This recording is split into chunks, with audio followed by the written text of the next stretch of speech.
We have the designs, we have 4 screens. I'm gonna focus on the first screen to see if the process of copying and pasting the code from UX Pilot will work. As I mentioned, we have this view source code, and with this view source code, we have the ability to copy the code created by the UX Pilot, so we can focus on what matters, which is the behaviors, the UX. I will remove the placeholder and I will paste the code from UX Pilot just so that I can see if everything is gonna work fine.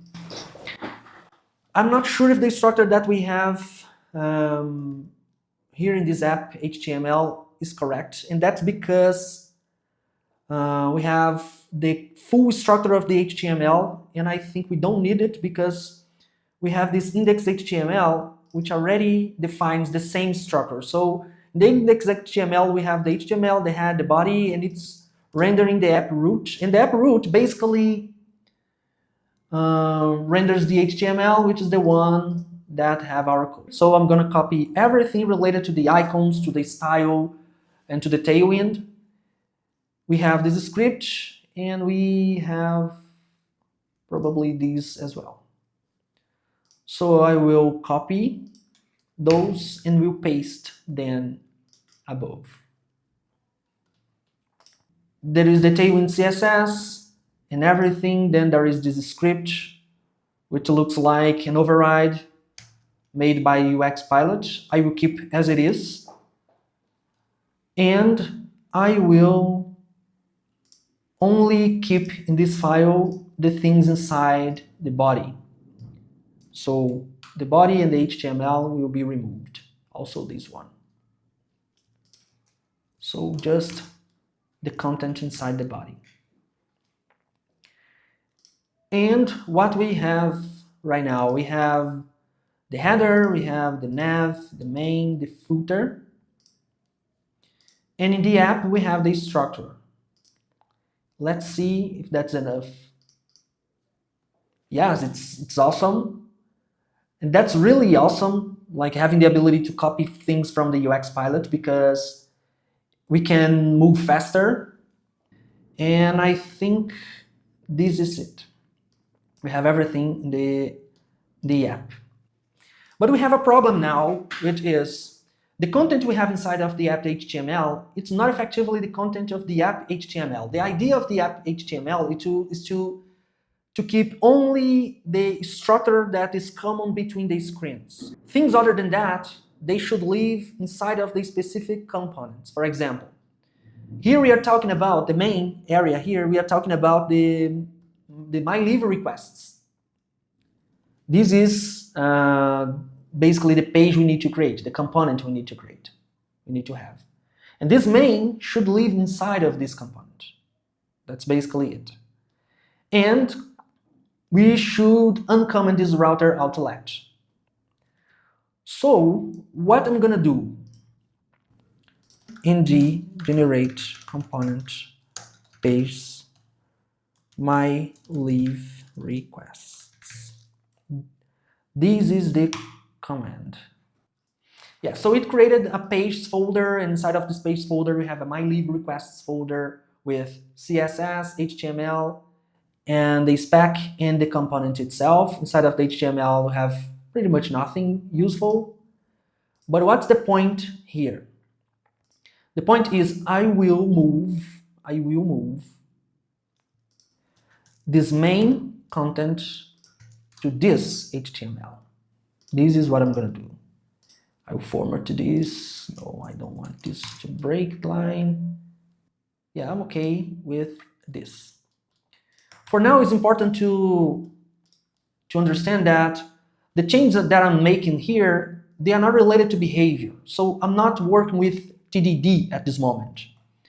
And that's why for now, I'm just organizing the HTML and the structure that we are going to use in order to implement everything that we need. This router outlet should live probably below this header, because if we take a look, we have, no, it should be below the nav, right? Because if we take a look, we have the header, which is probably this. We have the nav, which is this. Then we have the content, which is the router outlet that should render the MyLeaveRequests component. And then we have the filter. But if we save this and go to the browser, yeah, now we can see that nothing is being rendered here. And that's because there is no setup that maps this route to the MyLeaveRequests component. And this is the first behavior that we are going to implement. And for behaviors, we are going to use TDD.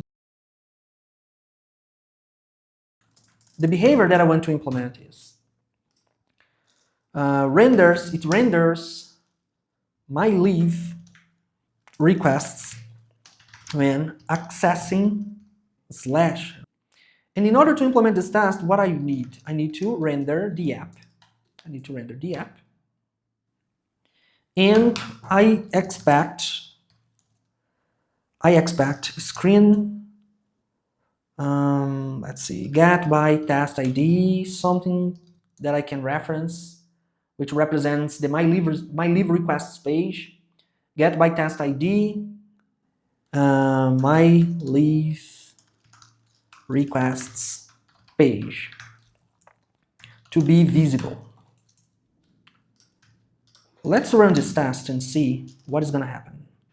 If I run the tests that I have, what is going to happen? This is failing. And let's see why is that failing. I will keep the tests on the left and the code on the right, so we can have a view of both. And okay, if I come here, main, and say test data test ID, this shouldn't be enough. That's because this is not even being rendered. So we have the same, probably the same problem. I have the same problem. Yeah. And this is not being rendered because there is nothing inside of the app routes. But if I'm not mistaken, when we are working, like we are writing tests, the test itself has its own environment. And I don't think it's gonna be enough to add a route at these app routes. We can make this change in, like in C. Let's see what options we have. Dedicated map, providers, path. Probably we need to set the path. So it's slash in the component, which is MyLeaveRequests. MyLeaveRequests. Let's see what is gonna happen now. And what we're doing here, we are building the foundation of the test infrastructure that we need in order to implement what we need to implement. So it's not finding these leave requests yet. And that's because, if I'm not mistaken, we need to provide the routes. And the routes, I will try to use these. The import's not working, which is convenient. So let's import it manually. I don't know if that's the app routes. So now we have another failure. And the problem is that invalid configuration of route slash. Okay, so maybe there is the initial route. I'm not sure if I need this to be empty, or maybe this should be slash. Yeah, it's working. Yeah, it's working. So we need to define the routes, and we also need to define the initial route in order to make the outlet to work. Otherwise, it doesn't work. So we have our first behavior. And if I'm not mistaken, if we go now, there we have the data being rendered with the correct structure, and this is being rendered by the outlet, which is rendering the MyLeaveRequests component. So we just implemented our first behavior using TDD, which is really amazing.